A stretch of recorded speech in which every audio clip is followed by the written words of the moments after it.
Hello, art historians. So today we're going to continue our study of prehistoric art. And this time we've finished Europe and we're moving into prehistoric art from Africa. So that being said, let's move to our first image, which dates from 25,500 to 25,300 BCE. It's pretty accurate dating. And so these are called the Apollo 11 stones. They are charcoal, or basically wood that has been burned, and then the ash, it hardens and you can paint with it or draw with it. And it's charcoal on stone. And this tablet is not very large, 5 inches by 4.25 inches. And what's interesting is there were 7 of these stones with animals found at the time that they were found. The other thing that's interesting is the name of these. They are called the Apollo 11 stones, but they have actually nothing to do with space. And the reason that they are called the Apollo 11 stones is because Dr. Wendt, W-E-N-D-T, who was an archaeologist, was in the process of working in these caves in Namibia when he was listening to the radio, and the Apollo 11 mission with its moon landing was on the radio while he was investigating the cave in which this tablet was found. And so he named his finds, these stones, after the Apollo 11 mission. But it is very confusing that that's its name. So we're going to look really quickly at the next slide. Oh, sorry. This is Southern Africa. Okay. And the Apollo 11 cave is right here. There were similar images found in this Wonderwork cave as well. But we are talking about the ones that were here in the Apollo 11 cave. And this is the Apollo 11 cave. So here you have them. And here's another drawing of a rhinoceros. So let's go back to our, let's go back to our image. And what we can look at is this is the southern west coast of Africa. This kind of stone is called quartzite, and it breaks off in slabs. So that's what you see is sort of a slab of the stone. And between 1969 and 1972, Dr. Wendt found 7 of these stones. It's remarkable that they were found, though, because rock is very vulnerable to weather, and charcoal is also incredibly vulnerable to weather. So the idea that these stones were found intact in this cave is quite remarkable. Now, much like the Venus of Willendorf, we know that this stone is not native to where it was found. It's native to the eastern coast of South Africa, of Southern Africa. So we know that these images were transported. This is clearly a cat-like object or a cow-like object. The one we saw on the other page looks like a kind of like a rhinoceros type object. This is a World Heritage Site, the place where this cave was found. And we believe that the people that populated this area were the San people, S-A-N. And so we don't know a lot other than there were just a few of these 7. They're not very big. They're transportable by a migratory or nomadic people. We know that there were several different animals on them. They were probably most likely ritualistic in their use. And much like a composite view for a human, this is a profile view of the animal in order to show as much of the animal as possible. So probably much like the caves of Lascaux. This is probably sympathetic magic, and is somehow connected to, in the minds of the people that created them, a luck or success in hunting, by creating these and carrying them with them from one place to another. Okay, that brings us to our next image. And we move out of Africa into the Pacific. And we're going to go to New Guinea. And just a lot of people don't know where New Guinea is. So here's the tip of Australia. Here's Papua New Guinea. And we're looking right about here. Okay, this is where we are. Okay. So this little guy is so stinking cute, and I love him. So he's called the Ambum stone. He's from the Ambum Valley in the Enga province in Papua New Guinea, 1500 BCE. So we are still prehistoric here in the Pacific, even though we are like a much more evolved society in Greece and Rome and Egypt. We're still prehistoric here. We don't have a written language yet. This is a kind of stone called graywacke. It's a sandstone, but unlike most sandstone, which is either usually yellow or red, this graywacke is gray in color. It is a very, very hard stone. It is very hard to carve. It is very hard to use. And so the detail that is present on this is really, really impressive. Almost 8 inches high. And what we keep coming back to this. This is one of the earliest known works in all of the Pacific. But, so much of what was going on in this area of the world is complex weather, a lot of islands. And so it's not unusual that a lot of things are not found intact because of the weather and a lot of rain and things like that. So, but what we have here is, if you don't know what it is, it's an echidna, a spiny anteater. And so I'm going to scroll forward just a little bit so that you can see this is what they look like. These are the animals themselves, the spiny anteater. They are so proud of our little Ambum stone, our little prehistoric Ambum stone. He's actually on a stamp for Papua New Guinea. And this is how big it is. If you put it in your hand, you could hold it in your hand like that. So, and this is what we're talking about, this guy. And he is part of a set. The bottom part is lost. This is called a pestle, Pestle.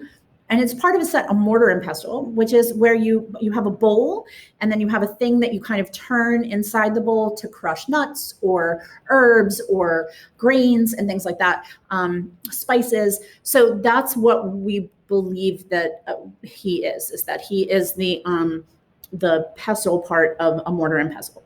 Now, what's interesting about him, there are several things. One, because he's graywacke, it would have taken weeks to complete him in the level of detail that he is. Like I said, he's about the size of your a little bit more than your hand. And he's incredibly detailed with what we call negative space here, which is this area here between his nose and his stomach, where it's clearly carved away. This area right here is called negative space, and it would have been incredibly difficult for them to carve this area of him with the kinds of tools that they would have had in the Neolithic era.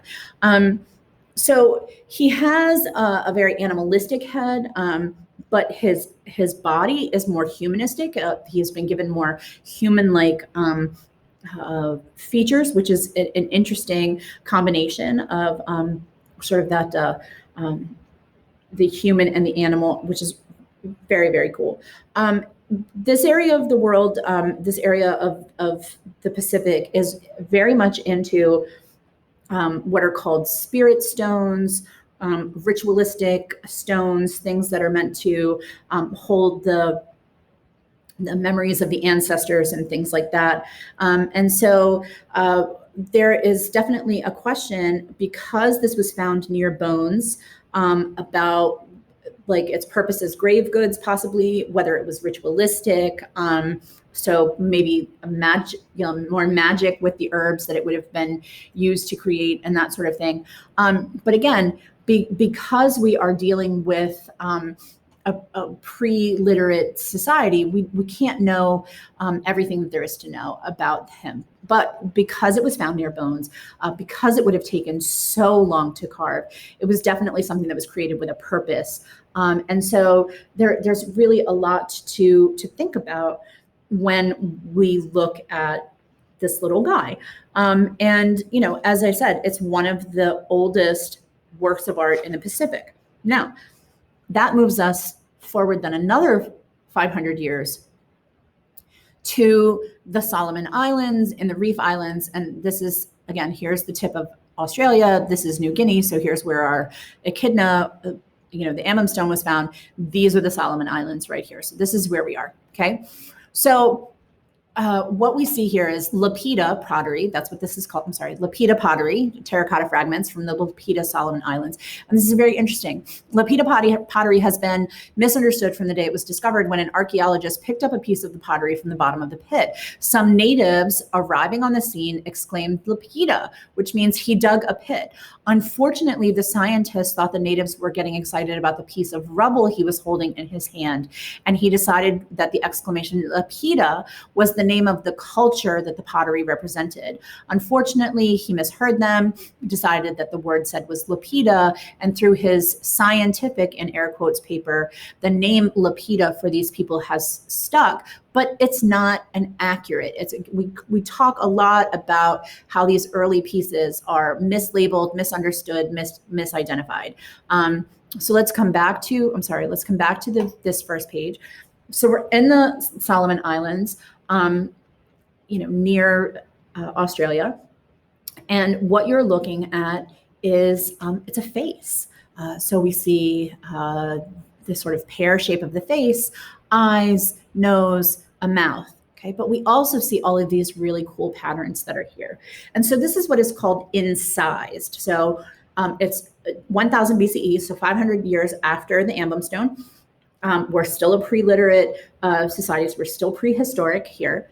But it's terracotta, terracotta is basically made by having mud and then drying it and heating it so that it hardens. It's like those pots that you put plants in, those sort of reddish pots.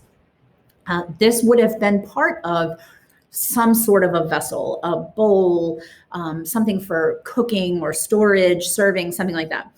And what's interesting about this is these markings are very similar to markings that were used for hundreds, thousands of years in this area for body markings, for markings on bark cloth. It is believed that these people, by testing bones and things like that, that these people moved from Southeast Asia into this area of the world around maybe 1500 BCE, so about 500 years before this was made. The people here would have emigrated to these islands from Southeast Asia. They were a seafaring people. They built boats, they traveled, they traded. And so we're very excited to see the bones from the people show us that they had moved. We're excited to see these patterns that are incised, which means cut into, and probably the patterns were done probably very similar to like a comb type object that would have lines in it that they could make these movements here, and then something like the end of a reed that would make these circles here. What's interesting about this is this guy right here is the oldest human face in all of oceanic art. So while we do have other pieces from oceanic art that have animals and stuff like that, this is the first human face. It's the oldest human face in Oceania, which is really amazing when we sort of look at this, and this is 1000 BCE, and then we sort of go backwards and we think to the Venus of Willendorf, like she's a full human. And that's from 28,000 BCE. So people are coming to different types of art at different times. Now, what's interesting about these circles and dots in the hatching is that would have been incised into the terracotta when it was still wet, before it was baked and fired to make it hard.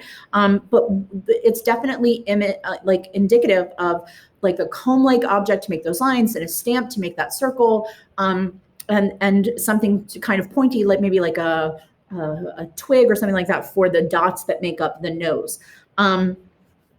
Lots of these patterns, like I said, repeat over and over and over again for thousands of years. This is incredibly rare. To have something that is terracotta that has lasted this long in an island nation like this is very unusual, because not a lot of art survives in these islands because of the weather. And so, storms, and it's just hot and wet, and just it is very incredible that this has survived this long. So it's the oldest human face in oceanic art. It's incredibly rare due to its age. It shows like real complexity in the creation of the art. And it's early patterns that we see repeating over and over again in Pacific art for thousands of years. So very, very cool terracotta.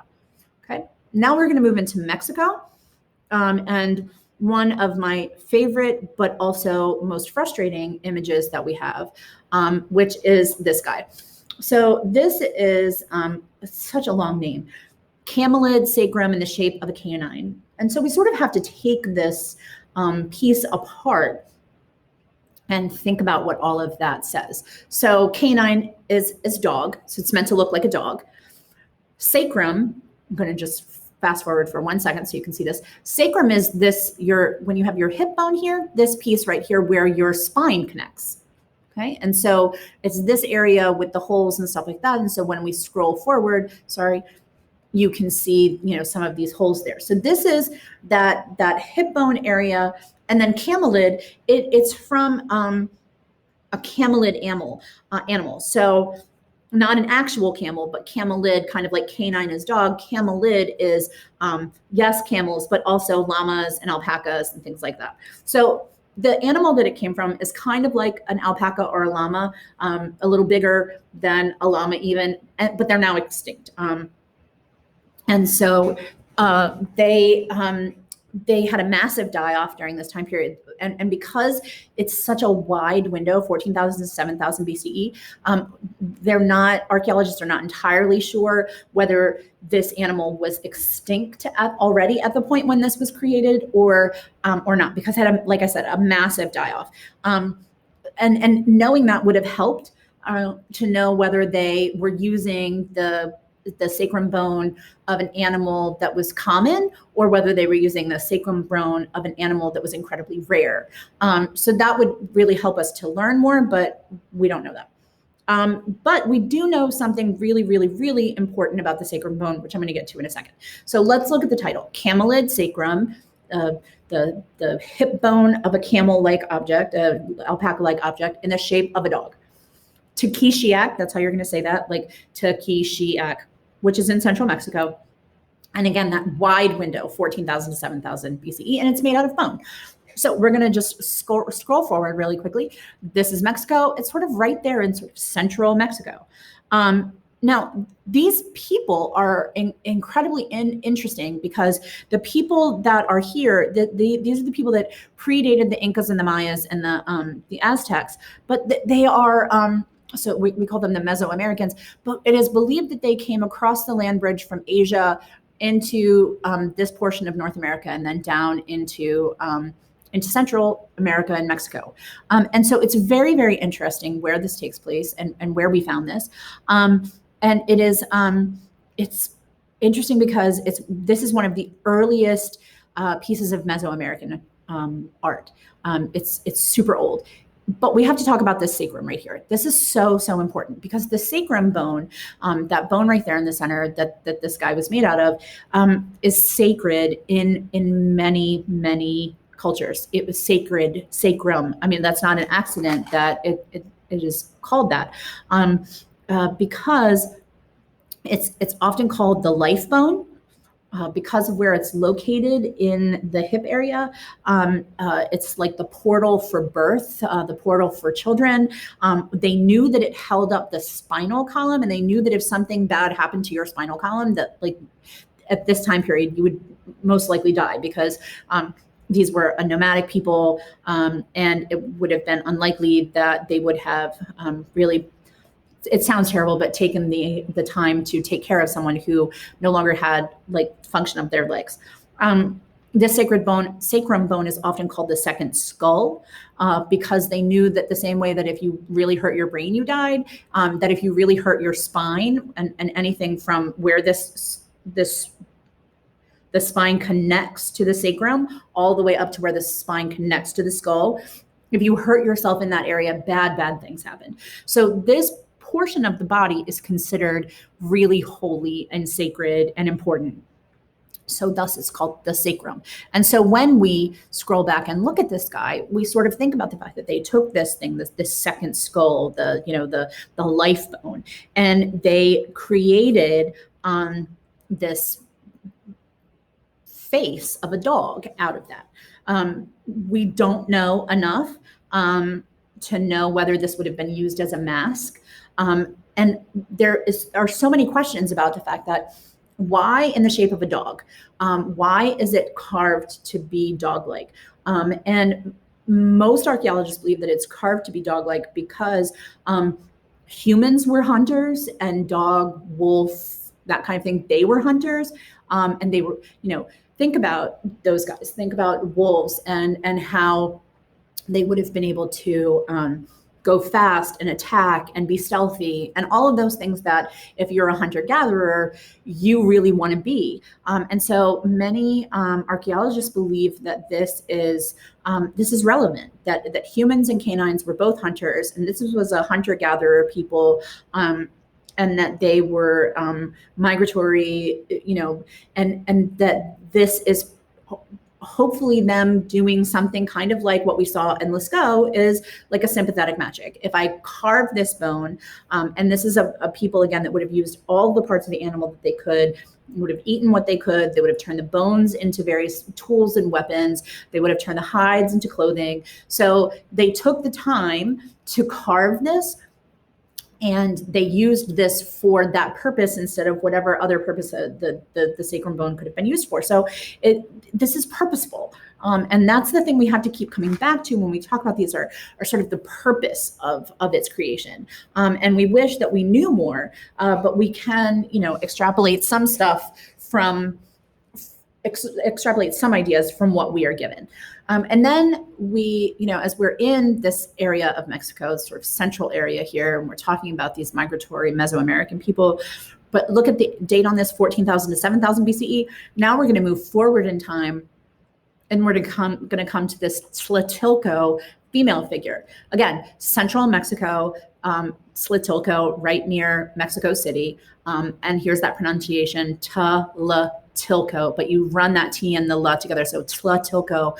And you're looking at a depiction of a human figure in duality, in two parts, okay? And so it's really important that we note that Tlatilco, that area of the world in Central America, is highly noted for its pottery. Archaeologists have found so many little clay figurines there. And the interesting thing about clay, ceramic, okay, so again, dirt, mud that's, wedged and shaped and then fired at a temperature to harden. So, when we're talking about this, we're really looking at this idea of, again, purposeful creation. And so we do have the purposeful creation of this person, and the purposeful creation of a person that is, the word is bifurcated, cut into, bifurcated, bifurcated, bifurcated. So it shares like the head and this middle eye, which is very, very cool. And it's like you split it right down here, okay? So there are lots of questions about why this looks the way it does, because they found many of these ceramic figurines. They found male and female and children and toys and animals. And this is very portable, 3.75 inches, not very big. And it's incised like our Lapita terracotta tile. Look at the top. That hair is definitely incised the same way that the Lapita terracotta fragment was. And then we have the clear cutting away of to make the space in the eye, for the eye, in the eye socket, and the place in the mouth to make that clear. But they share a single body, and they were buried with people. And so again, what is this question about, this idea of grave goods? But then we get into the fact that it's cut into two, and we come back to what is an important concept, which is duality, that idea of something that comes in twos. And so what we're talking about here, is that this bifurcated, this whatever, duality, life and death, and things like that. So we're really looking at, what is the purpose of this? Why was it buried with someone? Why are the hips so big? And if we think about the hips being so big, and then we think about the Venus of Willendorf, or the woman of Willendorf, we think about childbearing and things like that. Narrow waist, broad hips for birthing, clearly a female with the breasts. So, there are all of these questions about things that are bifurcated. Now, here's the deal, though. There are lots of these bifurcated things found here at Tlatilco. And the question that archaeologists ask that we don't really have an answer for, this really cute pinched nose and the incised hair, and we see like physical features, but so many of them have these the split faces and stuff like that. And the question is whether this really is a symbolic of humans with deformities, physical deformities, or whether they were symbolic deformities, whether this is supposed to be life and death, life and rebirth, whatever. But the idea is, what are these two sections? Okay, so unfortunately, because we are in a prehistoric era, we cannot answer these questions. Here are some more of these little bifurcated people, little woman, little person with a dog. They're very, very cute. I think they're absolutely adorable, actually. Okay, Middle East and Asia. It's my cute little thing. Remember that Middle East is in Asia, so let's make sure we remember that. And here's one of my favorite pieces of all time, not just prehistoric, but one of my favorite pieces of all time. This is called a beaker with an ibex motif. And so a beaker is like a cup, something like that. And what is an ibex? An ibex is like a goat or a ram, something like that. And here's your ibex. Okay, here's your little ibex and his big old horns. He's so cute. So we're looking at Susa, Iran, and we're talking 4200 to 3500 BCE. Again, terracotta, so connected to the Lapita forms, connected to the Tlatilco forms. So we're seeing this repetition of this terracotta. So Susa is a really important place in Iran, and it's actually biblically really important because Susa is the story biblically where the story of Daniel and the lion's den, that kind of thing, where that technically is supposed to have taken place. And so archaeologists were digging to try to find, the lion's den and all of the stuff that relates to Daniel, and that's when they found this ibex beaker. So they found it in a necropolis, and that's an important word that we're going to keep saying over and over again. Necropolis, Necropolis. A necropolis is polis, a city, necro, dead, a city of the dead. It's a burial area. Okay, so this necropolis was located in 1906. So again, this is funerary. It's grave goods. It's found with bodies. And so, there's questions about, what is its purpose? Why do we go through the purpose at this time period to build something, make something, create something with all of this detail, only to have it be buried with the dead? Because this is a really big deal. There are a lot of clay pots from this time, but this one is particularly important because it is absolutely super, super, super thin. So super, super detailed. And not only is it super, super detailed, but it's super intricate. So you have all these really cool geometric figures. Look at this half circle here, and this half circle here, and this triangle here, and this triangle here, that then connects to these horns here. Okay. let's go through this, this circle, which is meant to look like a basket, probably to represent an agrarian lifestyle. Also, there's a question whether the pattern on the basket could be the markings of a family or a clan. And then let's look at these cute little things. This little dog is adorable. Look how long he is with his cute little nose and his paws. And then he scrolls back, and the back of him with his back legs and his tail. And then when you get really, really up close, these are birds.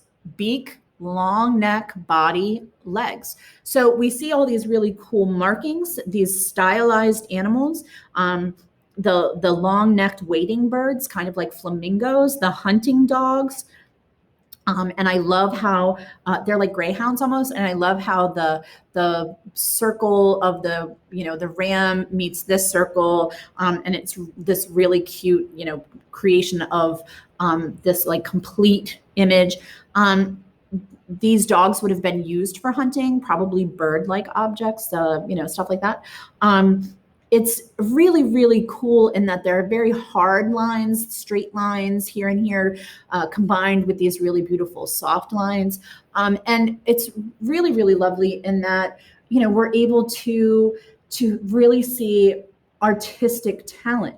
And just because people, they didn't have a written language, that doesn't mean they couldn't communicate. And that's why archaeologists believe that this is probably a family pattern, because as you scroll forward, here are those same birds, but with a different basket. So this is similar and from the same time period. And so archaeologists are beginning to believe that the basket work is meant to be indicative of a clan or a family or an area. This is where this is, Susa. Okay, so here's Saudi Arabia, Damascus, Babylon, okay, Medina, like Mecca and Medina. So here we are, here's Persepolis, which we will talk about later. So this pink is the Persian Empire. And so this is a major, major area at this, when we will study the Persian Empire, and we'll talk about Xerxes and Darius and all of that. But here's some close-ups of this. Here's our cute little dogs again, and our little birds, and our adorable little ibex and our basket. And so these images are really, really powerful in that they point out to us, these stylized animals and these basket prints, and we're talking really solid artistic work, even if they're not literate. And so I keep reminding you, just remember that just because you didn't have a fully written alphabet didn't mean that you couldn't make amazing things. Think about Stonehenge. I mean, that's pretty amazing. And they didn't have an alphabet yet either. And we know that something had to have been important with this guy, because it was the only thing found buried with the body that was discovered. So there had to have been some kind of importance to this image. And so that's where we're going to stop today. We have 2 more images left in our prehistory, but that's going to be the end of today's episode. And I'll see you next time.